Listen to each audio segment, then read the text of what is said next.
Okey, Assalamualaikum warahmatullahi wabarakatuh kepada Aida Zarifah. Aida Zarifah ni, saya nak eja nama dia sebab dia punya konsonan yang mana dekat ejaan tu. Macam AI, Y, DA. Lepas tu Zarifah tu ZHAR. Yang tu betul. So konsonan dia berada dekat rapat. Okey, baik. Tak apa, kita lupakan dulu. So tadi saya dah lihat apa yang dijalankan. So as written maksudnya apa yang ditulis dijelmakan dalam tu lah, dalam dia punya PDP. It is very good sebab dia gunakan ICT tadi. Banyak benda-benda yang saya nampak membantu sebab visual ni sangat penting untuk anak-anak kita. Kalau kita dapat paparkan dengan keadaan yang baik, jelas, so dia tak perlu apa tu tak perlu. Apatah lagi kalau awak tengok Smart TV. Saya pernah pergi observe di SJKC apa nama dekat Tampin tu. Dia punya Smart TV tu, dia ada satu macam dulu kita panggil OHP tau. OHP. Nah, apa yang kita buat, dia keluar dekat Smart TV tu. Contoh kalau kata saya mengajar seni, saya nak ajar percikan.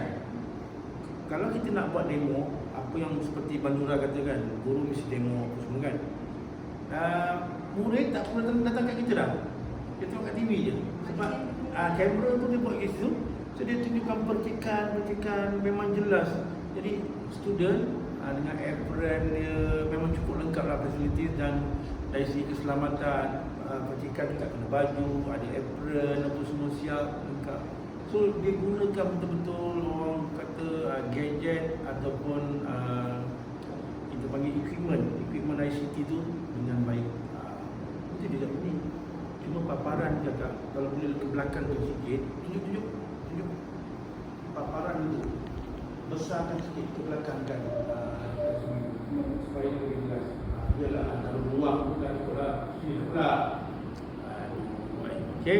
Baik. So sekarang ni kita go through satu persatu berkaitan dengan RPH dia. RPH pun dia tak nampak lagi. Nak kena ni. Okey, baik macam saya sebut pada Hazirah tadi berkaitan dengan lara bahasa untuk tahun 4, 5, 6 ni dia tak ada banyak masalah. Dia lebih kurang sama. Bukan samalah. So kita downgrade saja dengan lara bahasa yang kita biasa guna dengan rakan-rakan sebaya ni, downgrade sikit je. Tapi kalau budak tahun 1, 2 macam kata si Azira tadi, dia memerlukan laras bahasa yang sesuai, berasaskan pada tahap psikologi budak-budak. Okay. Yang ini semua format semua ikutlah. Yang sekarang ni yang si Aida Zabira, dia nak buat notasi dalam muzik. Bila kita nak mengajar notasi, kita secara literal ni kita tak boleh hanya mengajar teori sahaja. Kita kena hands on. Dekat teori tu kata awak belajar projek. Ini projek. So tak ada pelakuan, tak ada hands on. Tak boleh. Macam awak ini projek ada 4 batang. Awak bagi tahu lah karakter projek macam mana, lebak-lebu semua. Itu terpulang method awak, kan? Lepas tu awak buat. Maknanya buat, kan? Paling menarik tadi mungkin saya dah tak sempat convert tak kepada alat musik. Itu lebih menarik. Convert kepada alat musik, dia dapat merasai permainan sekali. Boleh. Okay, apa pasal pula ni?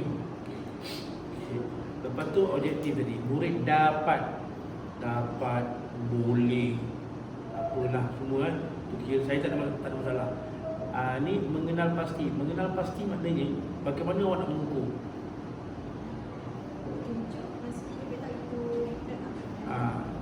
Jadi pengukuran penilaian ataupun dipanggil measurement and evaluation ni, dia ada pelbagai kaedah. Ada kaedah kita nak mengukur kognitif dia, ada kaedah kita nak mengukur psikomotor dia. Nilai tu kita nampaklah antara dengan dia kan. Cuma bila contoh anda nak mengenal pasti, dia tahu itu not project, kita lakukanlah. Guru lakukan ke, ataupun guru paparkan ke, ataupun ada video ke, atau pulanglah. Faham? Jadi kita dapat ukur. Kalau dia boleh buat, maknanya kita anggap dia dah dapat tahu. Okey, kedua ya. Murid dapat menempuh. Ini ialah psikomotor. Bukan psikomotor. Jadi awak kat sini ada dua. Satu awak mengukur kognitif. Kognitif dia C lah. Awak nak ukur C1 ke sampai lah C6. Tak tahu. Yang ini adalah P. Kalau dia boleh buat aplikasi ke apa semua kan. Cuma mereka dapat menempuh irama bagi note crochet, minim, quaver, semi-break. Maknanya ada 4 nilai. Crochet, minim, quaver. Tadi kita tahulah kena tak perlu tulis menggunakan seti kodal pun tak apa. Yang as long as dekat lajur kanan ni kau dah tulis dah. Kalau menggunakan emoji ke simbol pun boleh juga. Gambar-gambar, tapi disebabkan tahun 4 mungkin kalau tahun 1, tahun 2, tahun 3 tu boleh lah guna simbol. Kalau kecil macam mana, kalau besar macam mana, Apple 2 macam mana, kita pulang. Itu banyak ikonik. Lain-lain boleh dapat nombor stiker. Okey, seterusnya untuk set fungsi tadi, awak punya set fungsi ni dia koheren dengan isi. Ada setengah-setengah tu dia punya set fungsi dia berbeza. Sebab set fungsi ni dia nak jentik ataupun dia nak induction, dia nak permulaan dia nakkan murid semua berada dengan dia, kan, pemerhatian dia. Tapi ini menarik juga sebab dia koheren, dia ada connectivity antara kandungan konten dengan fungsi. Tak ada masalah pada saya. Okey, teknik menyoal pun okey tadi dibuat dengan baik, berlaku pengukuran dan penilaian, awak dapat ukur, dapat menilai secara visual tu, dapat kita baca budak dia faham ke tak faham. Okay. Lepas tu guru memaparkan slide pembentangan masa Februari berapa ni, guru menerangkan. Ini semua guru menerangkan. Ini semua buat kata apa, benda yang lebih baik adalah guru menjadi model. Sebab saya punya pegangan ialah guru I do you watch. Maksudnya I do you watch, saya buat, murid tengok. Tetapi ketika kita nak bagi tahu saya buat dan awak tengok, kita kena fokuskan dulu. Sekarang ni apa yang awak nak buat, nanti murid kena fokus. Kalau tidak, nanti dia tak ada fokus. So I do you watch. Lepas tu I do you help. Maknanya ada perkara-perkara yang kau orang buat, ada benda yang kau tinggalkan, suruh dia buat. Bukan keseluruhan macam awak buat tadi, aku kata tadi. Akhirnya tanpa bantuan guru dia dah buat. Sebab tu saya kata tadi, I do you watch, I do you help, you do I help, you do I watch. Akhirnya dia dah buat sendiri. Itulah guru perubahan. Sebab PDP ialah dapat melakukan perubahan tingkah laku. Perubahan tingkah laku itu adalah perubahan yang daripada tak tahu kepada tahu. Apa? Tik. Geramnya aku. Okey. Seterusnya. Kau pun 11.30. Okey, cepat lagi. Okey. Tadi guru memaparkan slide. Okey. Yang ni saya tak scan tadi apa ni? Okey. Cakaplah, aku tak scan lah tadi. Bagus ni, bagus. Menjimatkan ruang. Okey, bagus. Patut menulis uji kat sini ni. Okey. Okey, juga ada buat pertandingan competition. Okeylah, baguslah. Ujian tepukan kumpulan, guru membuka kumpulan yang sama, aktiviti satu, guru paparkan skor, hadapan guru menerangkan peraturan. Peraturan ni penting. Sebab dalam konsep kita nak membuat, dia ada limitasi.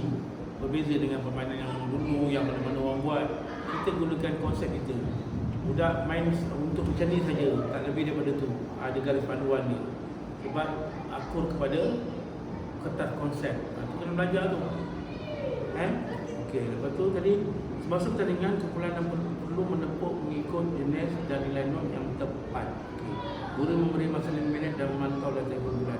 Waktu awak bagi 5 minit tu budak-budak ni buat kan? Okey, patut. Okey, kalau nanti ketua tu kita panggil apa? Dalam apa? Dalam teori-teori pembelajaran ni kita panggil apa? Ada di kalangan pelajar memang dia terlantik dia atas karakter dia sebagai orang yang boleh memimpin, supaya nampak tak leadership dia. Itu penting. Samping kita nak build up dari segi konten muzik kita pada masa sama kita nak build up pula karakter, membina karakter